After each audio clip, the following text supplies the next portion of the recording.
We're all facing huge personal and professional challenges as a result of the coronavirus.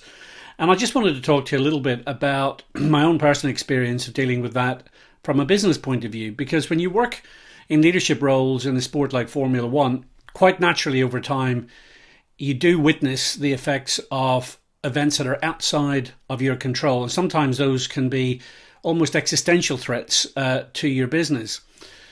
Some of you will have probably listened to me speak at events through celebrity speakers from time to time.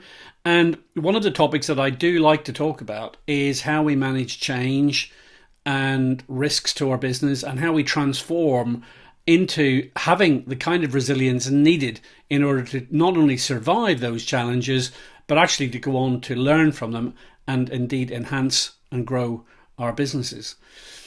Formula One first saw really significant change emerge around about 2000 with the dot-com crash that happened around that time. We saw a lot of major technology companies exit as sponsors of our sport around that time. In 2002, the European Union announced a ban on tobacco sponsorship and advertising. We were given 36 months notice, which at that time seemed incredibly short.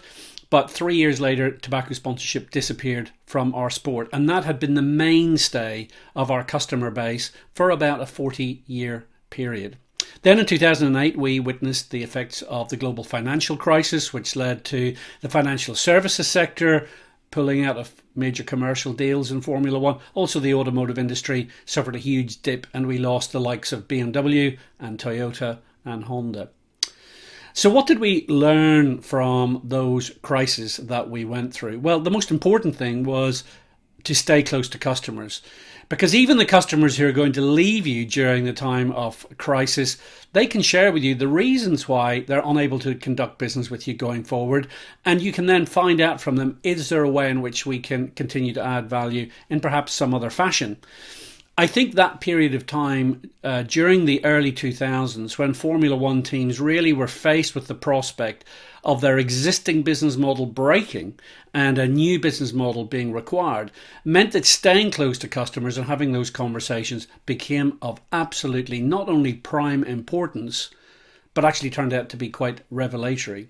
One of the most important things was we discovered that many of our customers and many potential customers actually wanted to do business with us in a different way anyway. And Formula One teams began to sell technology, goods and services into industries such as pharmaceuticals and healthcare, renewable energies, automotive, aerospace, even defense. And so today in 2020, Formula One has changed its business model in quite significant ways as a result of those crises. And talking to customers really helped us to achieve that.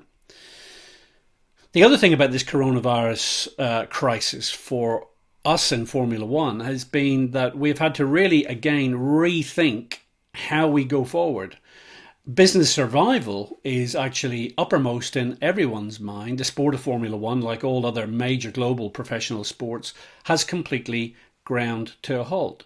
But thanks to the lessons that we learned during the first decade of this year, it's been interesting to see Formula One teams repurpose their design and manufacturing facilities to produce the components necessary to build the much needed ventilators and breathing aids that the healthcare system so urgently needs. And that repurposing of our facilities to produce something that people actually want at a time when the main thing which we normally would be selling is frankly simply not available.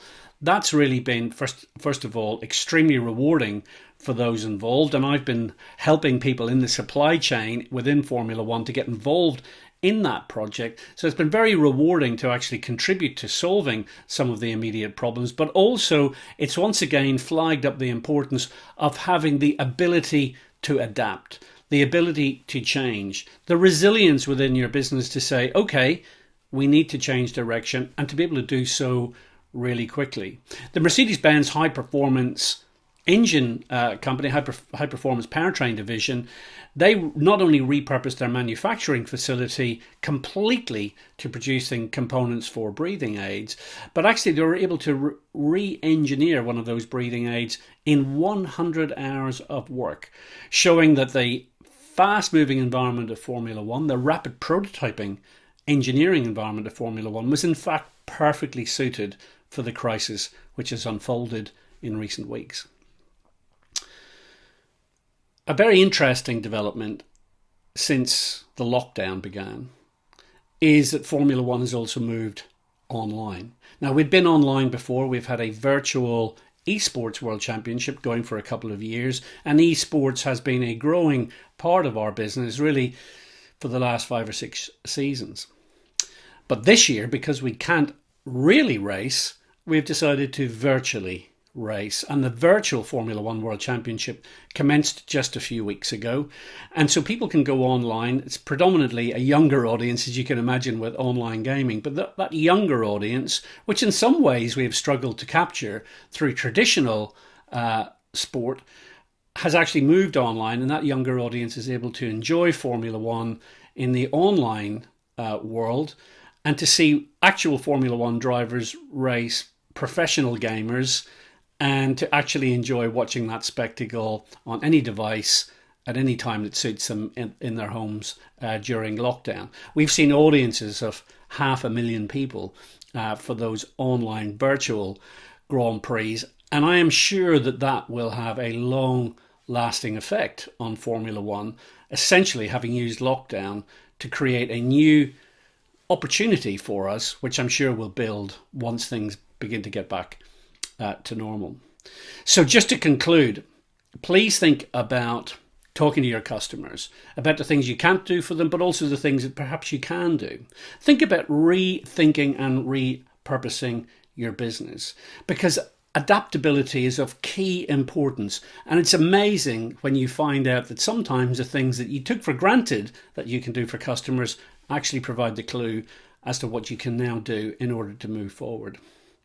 Most of all, I really believe that this coronavirus crisis, tough as it is for everyone in business, will lead to opportunity. There are people out there already doing amazing things, and that's going to lead to long-term business opportunities and growth, because we're being forced to rethink our business and to rethink how we drive value to our customers.